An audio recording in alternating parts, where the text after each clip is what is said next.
A standoff between a distraught Bemidji man and police came to an end late Tuesday night. Officers had responded to a 911 call on Archery Road shortly after 4 p.m. to reports of gunshots, which came from inside the home of 56-year-old Douglas Westrom. Jackson Bruner has more on the story. Officers could hear bullets going over their heads into the trees. For 6 full hours on Tuesday, tensions on Bemidji's Archery Road were high as police worked to negotiate with an armed and intoxicated Douglas Westrom. At first, he was with his family. He had started shooting the gun. It was a handgun in the house.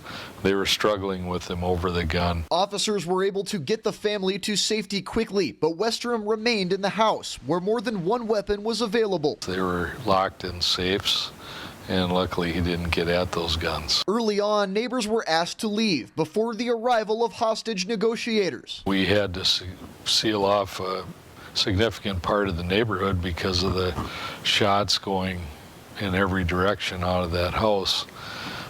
We had to evacuate part of that neighborhood and keep people from traveling through that area. At about 5:30, I got a text from my roommate saying that the sheriffs had came to our door and told us that we needed to evacuate. I was at class at the time. Officials tried and failed to get Westrom to surrender, but a SWAT team was able to remove him from the residence after he passed out. He was arrested shortly after 10 p.m. Douglas was taken into custody and brought, after he was assessed by medical personnel, he was brought to the jail, and that's where he's at right now. No injuries were reported at the end of the standoff. In Bemidji, Jackson Bruner, Lakeland News. HODAP says Westrom will likely face charges of assault for his actions toward both family members and police officers.